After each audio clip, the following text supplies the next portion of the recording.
Welcome to Coconut Tail channel. I see her raise her hand, signaling to start filming. "We have no future," she says. I place $40 on the table and say, "Good luck." Then I walk away. The laughter fades, and her eyes show panic. Afterward, what is left? She had planned a public breakup at the restaurant. Her sister and friends were filming the whole thing. I did not react. I simply said, "Perfect. Good luck to you." And I left. Their laughter turned to silence when she started crying because her performance had become all too real. That Friday night should have been just another dinner. But thinking back on it, the signs were all there. I simply chose to ignore them. We had been together for 3 years. The first 2 were rock solid. The third was different. She started making comments, small at first, about my truck being old, about my job as an electrician not being ambitious enough, about the fact that her coworkers' boyfriends were all in tech or finance. I let it slide. I told myself it was the stress from her marketing job. 3 weeks before that night, she became distant, always on her phone, and when I asked her what was wrong, she would brush me off saying I was paranoid. Then suddenly, for no reason, she wanted to go to this upscale Italian restaurant downtown, the kind with valet parking and main courses that cost more than I make in half a day. I did not want to go. It was not my thing, but she insisted, saying it was important, that we needed to reconnect. So I agreed. I put on my only decent button-down shirt. I drove my old Ford Ranger up to the valet, feeling immediately out of place. The restaurant was exactly as I expected. Dim lighting, piano music, people in suits discussing things that absolutely did not interest me. She had arrived first. She said she wanted a good table. When I walked in, she waved at me from this booth near the center, not private at all, right in the middle of everything. I sat down. She smiled, but it was not her real smile. It was the one she used for Instagram photos. Practiced, empty. Then I noticed them, her sister and 2 of her friends at a table about 12 to 15 feet away. They waved, yelled hi as if it was totally normal for them to be there. What a coincidence, right? It was not a coincidence. The dinner started normally. We ordered. She got the salmon. I got pasta because it was the cheapest thing that would not make me look cheap. She started talking about work, about how she had been thinking about her future, her goals, her trajectory. Not our future, her future. Then came the first jab. She mentioned how one of her coworkers had just bought an apartment. How impressive it was that someone our age could do that. Then she looked at me, said that maybe I should consider going back to school, getting a degree, making something more of myself. I did not take the bait. I just nodded, took a sip of water. She kept talking about ambition, motivation, about how important it was to be with someone who matched your energy. Her words, not mine, the whole time. I noticed her phone on the table, screen facing up, the recording app open. That was when I knew. Her sister and friends had their phones out too, angled toward us, trying to be discreet, but failing miserably. She was filming this, all of it. She launched her finale, said she had thought a lot, that she cared about me but no longer saw a future, that I was a great guy but not the right one for her, that she needed someone who inspired her, someone who pushed her to be better. The whole speech was rehearsed, you could see it. She had practiced it in front of her bathroom mirror, probably recorded takes until she got it right. People at neighboring tables were looking now. Her sister and friends were leaning in with their phones, waiting for me to beg, to cry, to make a scene. I put down my fork, wiped my mouth with a napkin, looked her straight in the eyes. "Perfect. Good luck to you." Then I stood up, took 2 $20 bills out of my wallet, placed them on the table for my share, and walked toward the exit. The whole restaurant went silent. Her mouth was open. Her sister looked confused. The friends lowered their phones slightly, as if they were not sure they got the shot they wanted. I heard her chair scrape. She was getting up, but I did not turn around. I gave my ticket to the valet, waited for my truck, and left. No yelling, no drama, no tears. Just done. I went home, opened a Coke, and turned on the Dodgers game. My phone started blowing up 20 minutes later. Messages from her, calls, all ignored, for the best. I felt nothing but relief, as if I had just dodged something far worse than a breakup. I avoided being someone's content, someone's villain in a story she wanted to tell her friends. She wanted a reaction. She wanted me to chase her into that parking lot, to beg in front of everyone while her friends filmed it all. She wanted to be the strong woman who ends a relationship that was holding her back and goes viral for it. Instead, she got a guy who said good luck and walked away. And that, apparently, was not part of the script. The next morning, I blocked her number. Blocked her on Instagram, Facebook, everything. Then I called my buddy who owns a gym to ask if the membership offer was still valid. He laughed and said, "Yeah, come by on Monday." I was not going to sit around feeling sorry for myself. I had already wasted enough time. I made it maybe 10 steps out of the restaurant before hearing heels clicking quickly behind me. She caught up to me just as the valet brought my truck. "Wait, just wait." I did not turn around. I just opened the driver's door. "Are you serious right now?" Her voice broke, not the confident tone from inside. It was different. Panic mixed with disbelief. I finally looked toward her.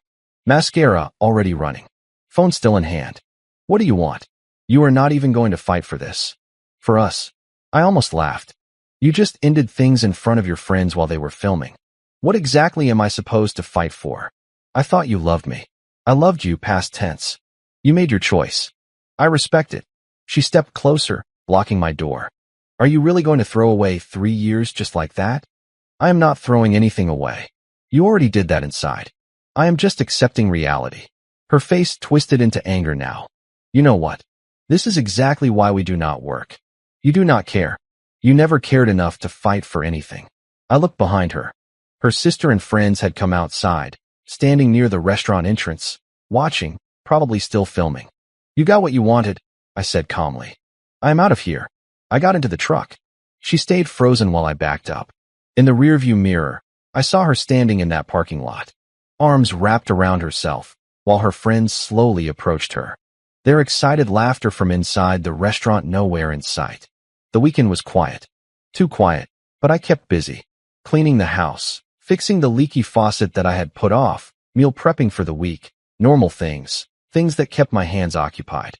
Sunday night, she started calling. I had blocked her main number, then another one.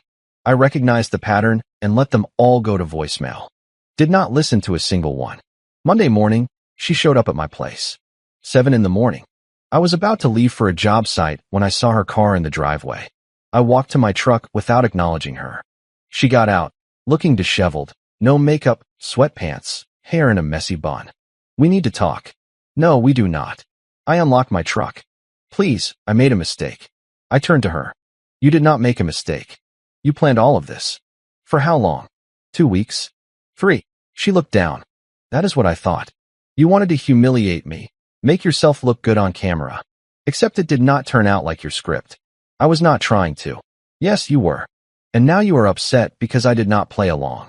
I did not give you the dramatic breakup you wanted to post online." The tears started, real ones this time. Not the Friday performance. I was stupid. I listened to the wrong people. My friends said. "I do not care what your friends said. You are an adult. You made a choice. Can we not just talk about it, grab a coffee or something? There is nothing to discuss. It is over." I got into the truck and drove off, leaving her standing there.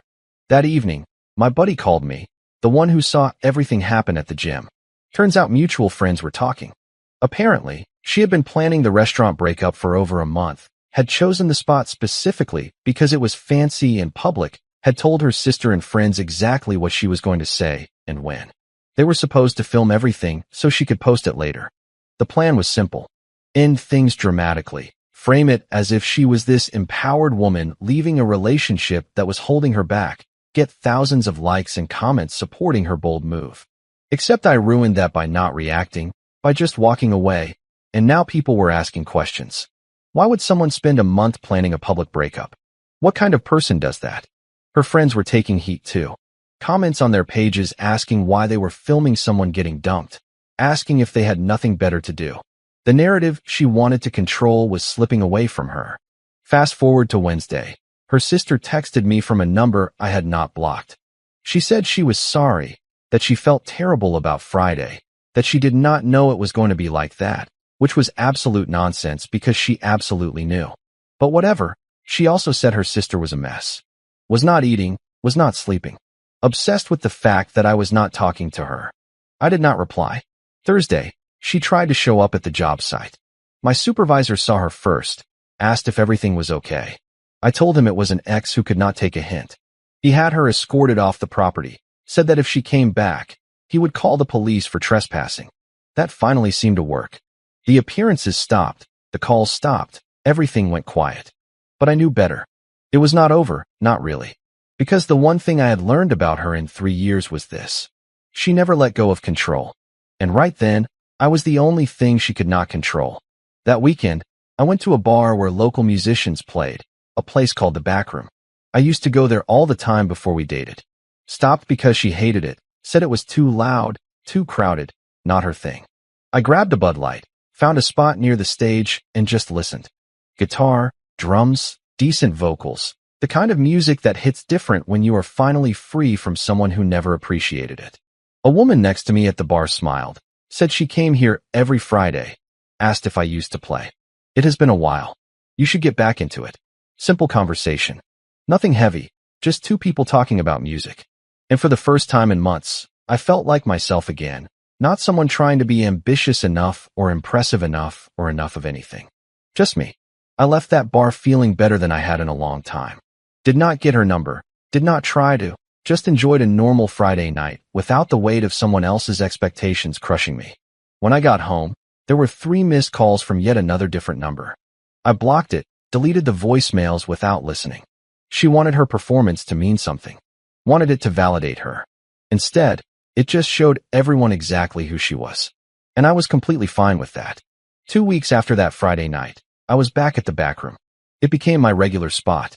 Every Friday after work, grab a beer, listen to whoever was playing that night. Sometimes, I brought my old acoustic guitar from home, jammed with the regulars during open mic. The woman from before was there again. We talked more this time. Her name was on the tip of my tongue. But honestly, names did not matter yet. We were just talking about real things. She worked as a physical therapist, had a dog named Rookie. Loved classic rock. No games, no tests, just conversation. You should play something tonight, she said, nodding toward the stage. Maybe next week. That is what you said last week. I smiled. All right. Next week for sure. Life was getting simpler. Work was going well, assigned to a commercial project which meant steady hours and decent overtime. Gym 4 times a week. Started meal prepping chicken and rice like every other guy trying to get his life back in order. Nothing fancy, just consistent. The ex, she was everywhere, and I mean everywhere. Tuesday morning, she was at the Dunkin' near my place, the one I stopped at every morning for coffee. She was sitting in the corner when I walked in, feigning surprise at seeing me. I ordered my coffee, nodded in her direction and left, did not sit down, did not engage. Thursday, she was at the supermarket, the same one I always went to, happened to be in the same aisle twice, needed something right next to what I was grabbing. I moved my cart, took what I needed, and kept walking. Saturday, she showed up at the Backroom, sitting 2 tables away with one of her friends. The friend looked uncomfortable. She kept throwing glances, waiting for me to notice. I noticed, just did not care. The woman I was talking to noticed it too. Ex. Yeah. She seems persistent. She will get over it. But here is the thing, she was not getting over it. She was escalating, and I could feel it coming that week. I finally played at the Backroom.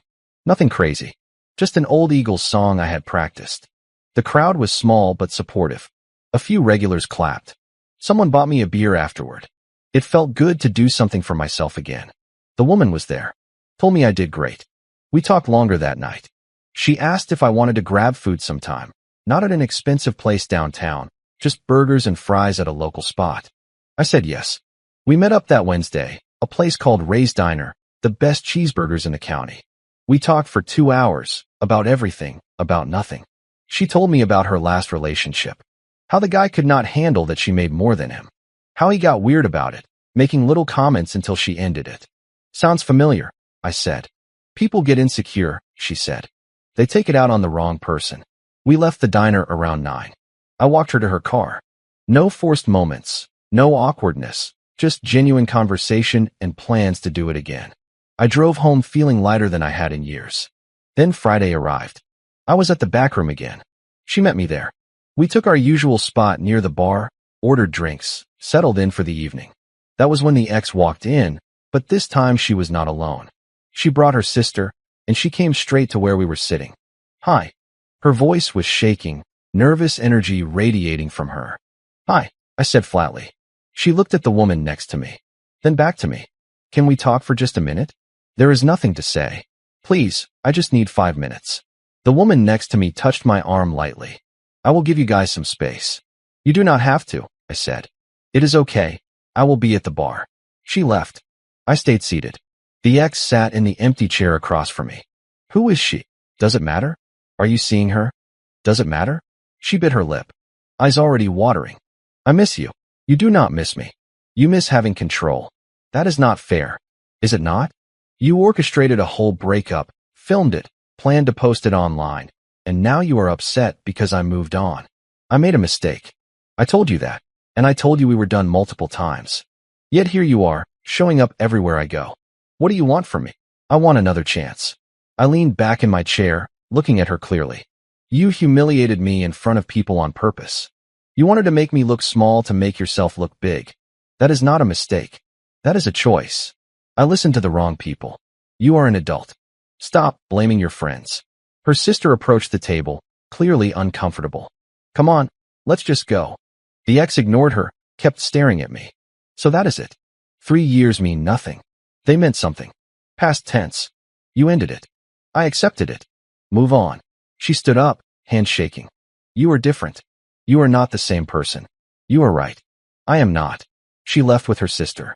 The woman came back a few minutes later with fresh drinks. You okay? Yeah, I am fine. And I was, because the truth was simple.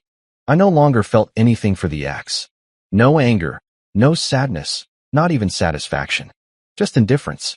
The following week, her sister reached out to me again.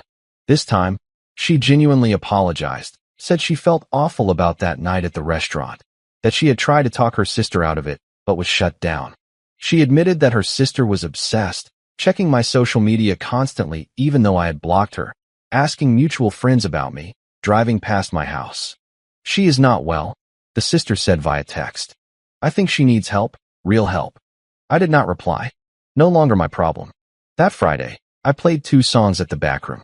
The woman was there, clapped louder than anyone. Afterward, we ate at Ray's again, then walked downtown for an hour. Just talking. No drama, no manipulation, no tests, just 2 people enjoying each other's company. When I got home that night, I realized I had not thought about the ex. Not during dinner, not during the walk, not even when I saw a couple who vaguely resembled us from behind. She was fading, becoming background noise, and that felt like the biggest victory of all. 3 weeks into seeing the new woman regularly, things were going well. No pressure, no expectations, just 2 people who liked hanging out together. She came to the backroom every Friday. I joined her for lunch on Wednesdays when her schedule allowed. Simple. Then the ex decided that simple was not going to work for her.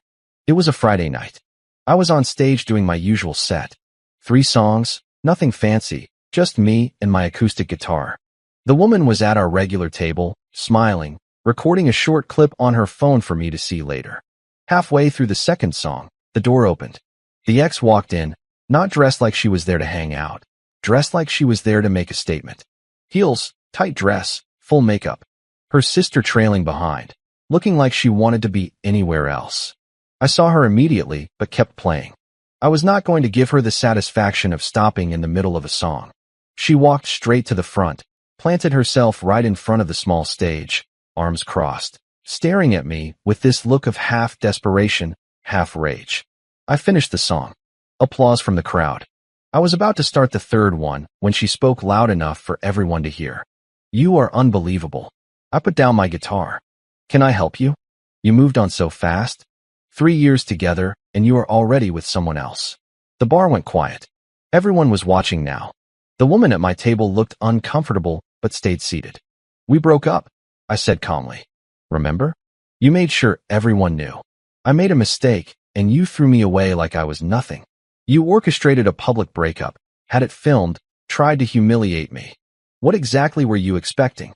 I was expecting you to care enough to fight for us. I picked up my guitar again. I am done with this conversation. Of course you are, because that is what you do.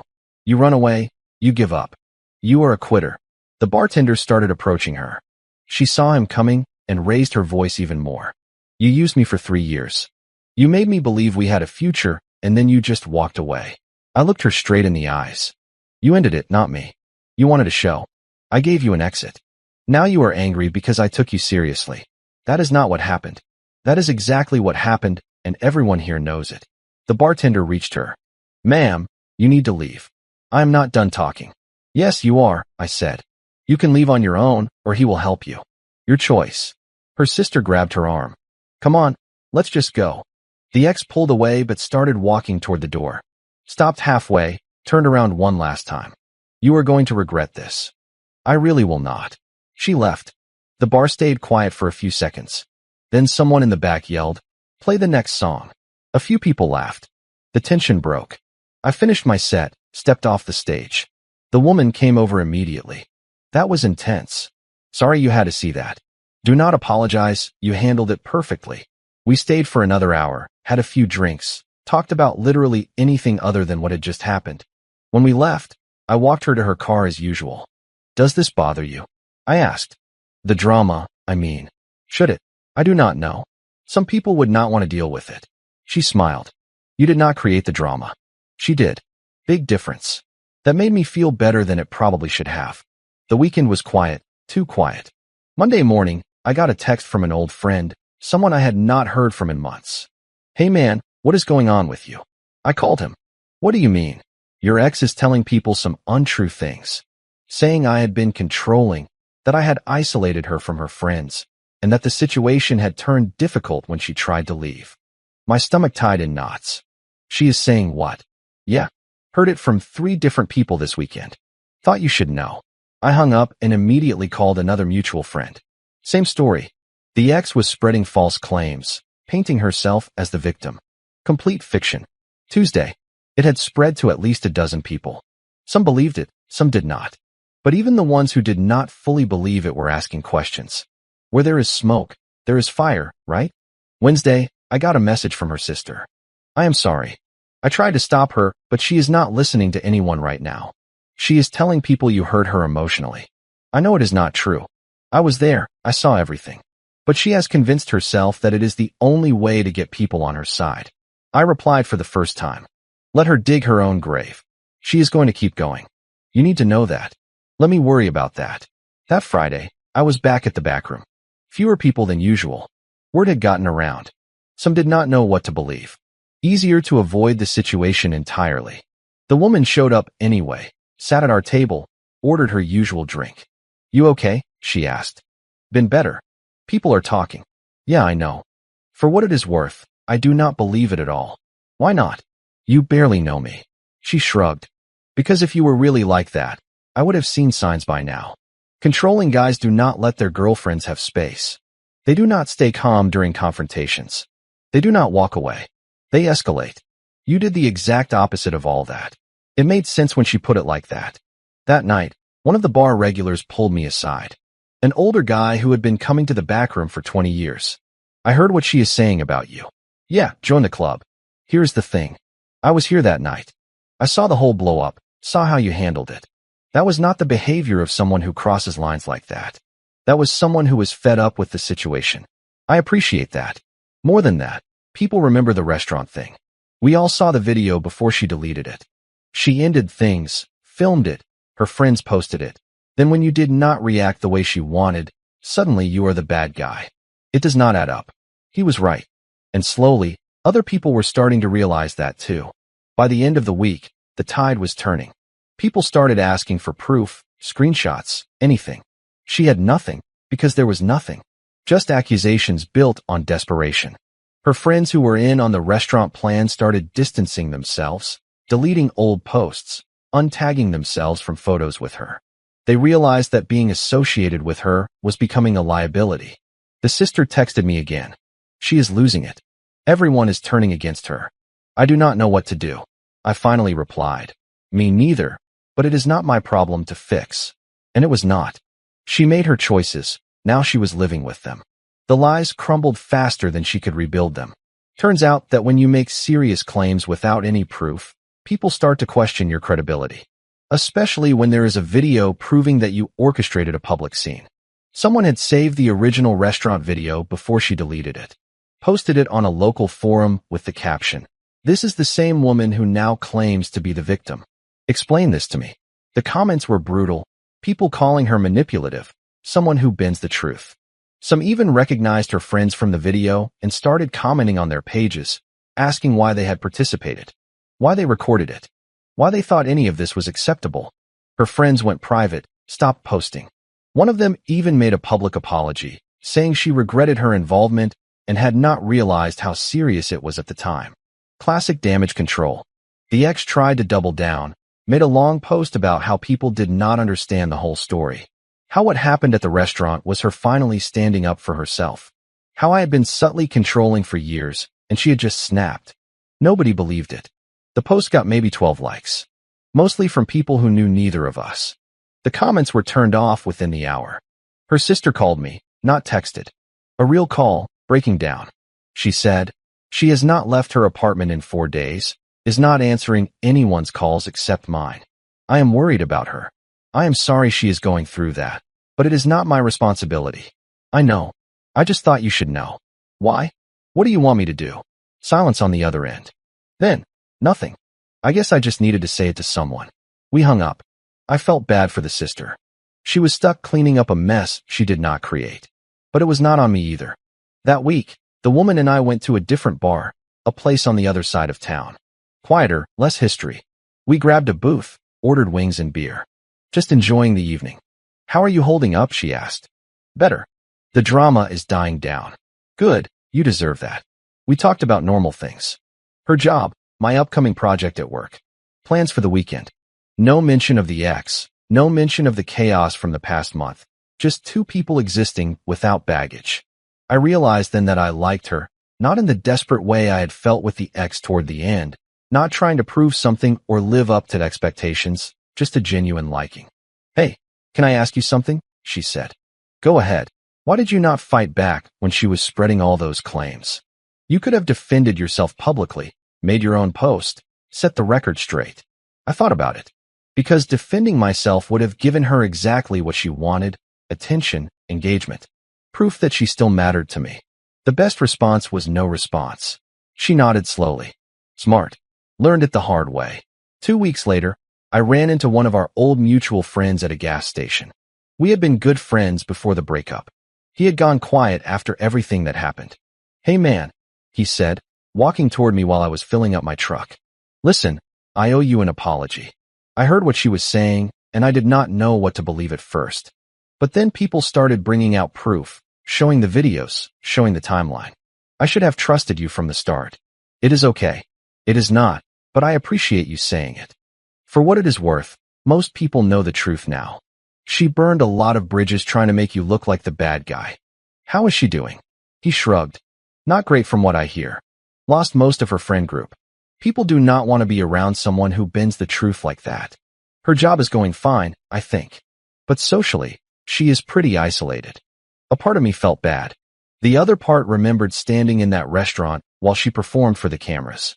Yeah, that is tough, I said neutrally. Yeah, anyway, I just wanted to say sorry for doubting you. You are a good guy. We shook hands. He left. I finished pumping gas and went home. That Friday at the back room, the crowd was back to normal size. People had moved on. The drama was old news. I played my set without interruption. The woman clapped from our table. Life felt stable again. Then Sunday night arrived.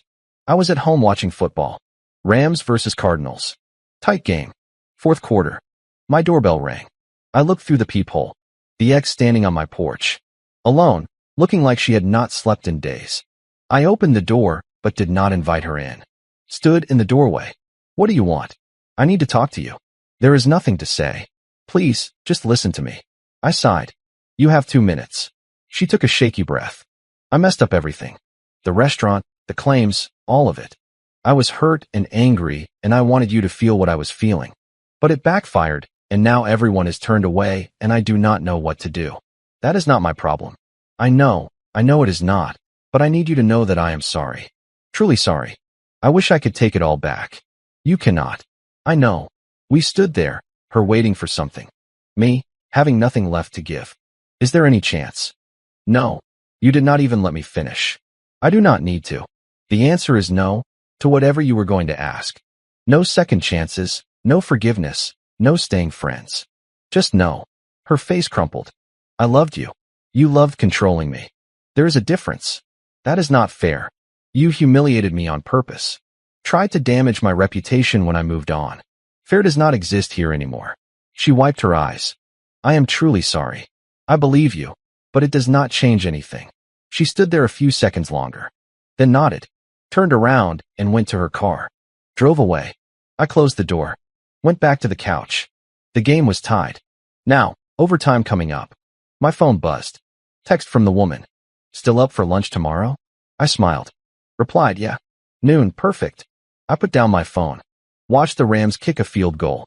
Win by 3. Life went on with or without the ex's permission, and I was completely fine with that. For months later, life looked completely different. I got a promotion at work. Led electrician on a big commercial site. Better pay, better hours, real respect from the crew. The kind of advancement the ex said I would never have because I lacked ambition. The woman and I made it official. No games, no tests, just two people who liked being together. She met my friends. I met hers.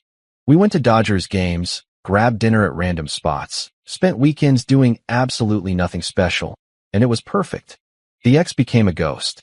No more showing up at places, no more texts from unknown numbers, no more sister reaching out with updates. Just silence, like it should have been from the start. Then one Saturday, I saw her, pure coincidence. I was at a street fair downtown with the woman.